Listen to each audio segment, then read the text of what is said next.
Welcome to Knowledge on the Go, the podcast brought to you by the Performance Improvement Programs team at Vizient. We're revisiting an episode on the topic of mortality.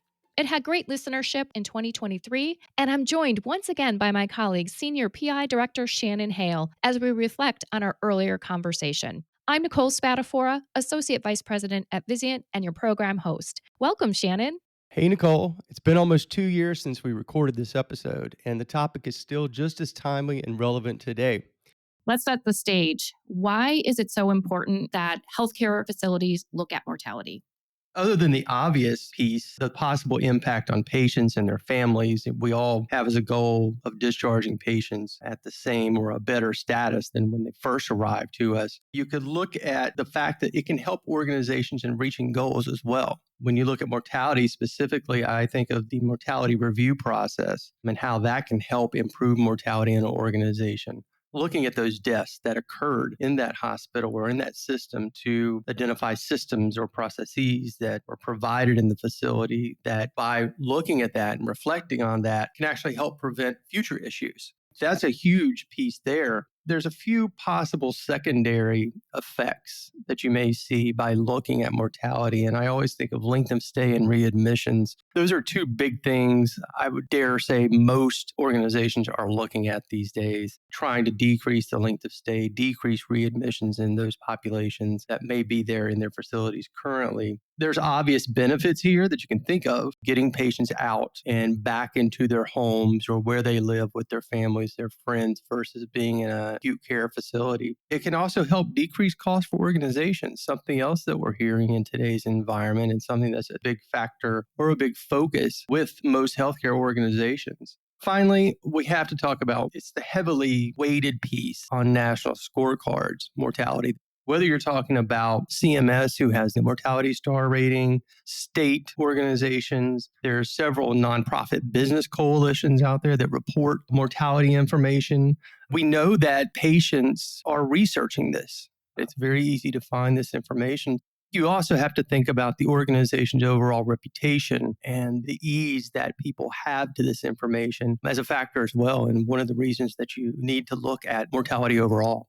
That's really interesting that you say that, Shannon. And I'm thinking about reputation and brand within the market. A common issue we hear is getting C-suite buy-in for those conditions that fall within the mortality umbrella.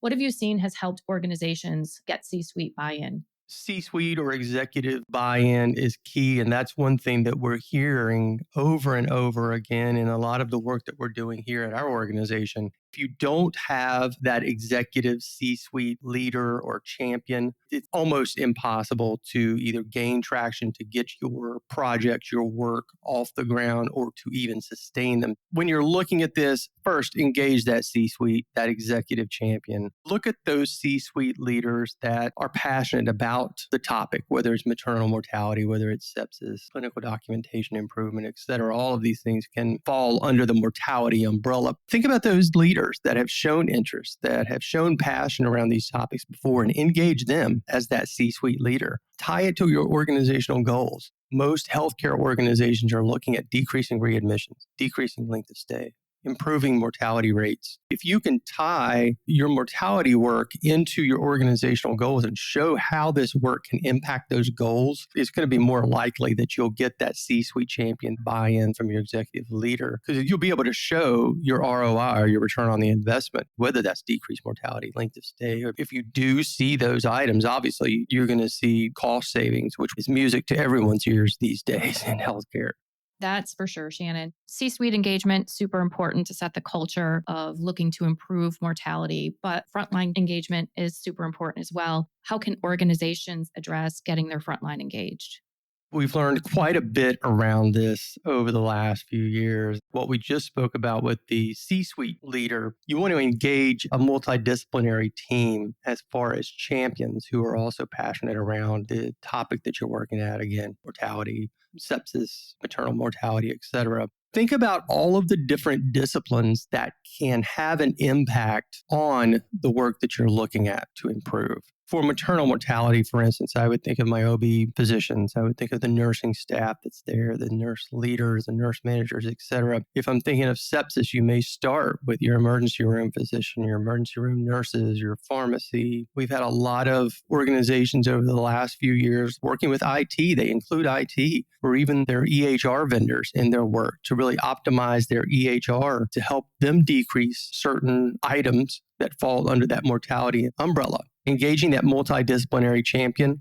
Think about those people who have shown interest before. They've shown passion around this topic. That can really be helpful there. And think of those other roles and those other disciplines that are needed for specific conditions that you may include. It may be different depending upon what condition you're working on there. Recognize those that are excelling. One really interesting thing that we've seen lately is we've had several organizations that have created letters that they send out after doing chart audits, or they've talked to staff or providers around the work that they're working on. And they send these letters out saying they may have one letter that's you did a great job. You may have another letter that shows OFIs or opportunities for improvement. Depending upon the situation, they send the appropriate letter. But by sending that letter that, hey, you did an excellent job, you're really building momentum for that job well done within your staff. And someone who is not a champion before, as they get that momentum going because of that recognition, they suddenly became a champion as well. That's something that really helps maintain that momentum. You may have a separate letter for those opportunities for improvement, which is fine. But you've really seen a lot of work and a lot of interest as other organizations have heard about organizations that are doing this letter, and they've shown interest as well. The other piece is really key is keeping data front and center. Often we talk about data when we're starting a project or starting work on something like mortality, but we really want to help keep that emphasis on the progress that we're seeing because of our focus on that work.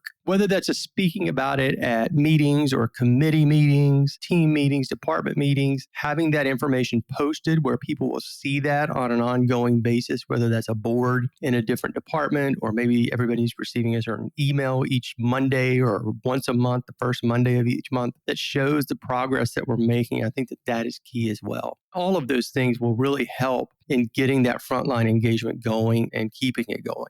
I really love what you talked about here, Shannon, especially the letters to send to team members and how that can create momentum and also get additional champions to support the work. That engagement is so important. What happens if you don't have that level of engagement at the C-suite level or at the frontline level? I'll go out on a limb here and say without it, your work is almost certain to fail. And we've heard that from multiple organizations. Even when you have the frontline engagement, if you don't have that executive or C-suite champion or buy-in, it's almost impossible to get the work going. The opposite of that is true as well. You have to have that engagement, which is why those things that we just spoke about are so important, including those people that touch this work on a day-to-day basis, which is why that recognition of a job well done is so important. Engagement is something that we even see here at Vizient in our work. Whenever we do a project, if an organization is engaged, we see that they have better outcomes as far as charter submission, as far as data submission, as far as overall engagement and attending the various calls. We see on our end that those that are more engaged see better results. That really speaks to the overall engagement with that piece there. And the final thing that I would say here is the importance of having those champions in place. I don't think that that can be overemphasized. That is really important. Thanks a lot, Shannon, for walking through that. You've demonstrated why engagement is so important, and that's really the impetus to drive change within the organization. But a lot of times that's the easy part, is to start the change, but sustaining that change over time often proves to be more difficult. Any insights around sustaining the change? You hit on a really important piece. It's often easy to make that initial change. Sustaining it is so much more difficult. And through our work, certain themes have popped up. That importance of that C-suite, that executive champion, that is key. The only thing that I would add there is we've actually had organizations working on a project. We've worked on this before. We didn't have a C-suite. We didn't have an executive champion. It never took off. But now that we're including that role, we're seeing progress. That is something you really have to keep in mind when you're looking at mortality or any project in your organization, including those multidisciplinary champions in the areas where that impact can be felt, whether it's in the ER, whether it's in ICU, med surg, et cetera. That is key as well. the letters that we spoke about of job well done. It sounds simple, and it is. It doesn't take much time. It's a very simple letter that you can create. It really does help motivate and really help even new champions emerge because they really like that recognition and they buy in when they get those letters. And then, not to be a downer, you also have to recognize that it's not a one and done process. You don't achieve something and then we've made it. We're not going to look at this anymore. It really is an ongoing process. So having those multidisciplinary teams that meet regularly and help keep the focus on this project and the process that you're making is important. Having those ongoing champions are important. Keeping that current data up to date out there in front of mind for those frontline workers that are working on this. All of those have emerged as key trends that we're seeing to keep that sustaining piece going. Thanks so much, Shannon. A lot of great insight and strategies for organizations to consider. I know you have some exciting opportunities coming up for those working on improving mortality. Can you tell us a little bit more about your future plans? Yeah, definitely. We've always had exciting work around mortality, whether that's a PI project, such as a collaborative, a benchmarking survey, member spotlights, et cetera. But we're also going to start utilizing our mortality improvement community, which has been out there for a little while, but we're actually going to start adding a new angle to it. The community is really great. You can post questions to that to see what other organizations are doing as far as policies, as far as procedures, et cetera. You can share resources. It's a great platform to network with your peers. But what we're going to start doing, and this is new, we're going to start offering quarterly mortality improvement networking calls. These will be a webinar. And the goal is really to engage those top performing members under the domain of mortality. And we'll also be including Vizient subject matter experts as well to really look at the mortality topic overall and learn from each other and really bring your questions and your discussion points to those calls. We're going to have our first call starting in the third quarter of 2023, and then they will go every 3 months after that. We're really excited about that part.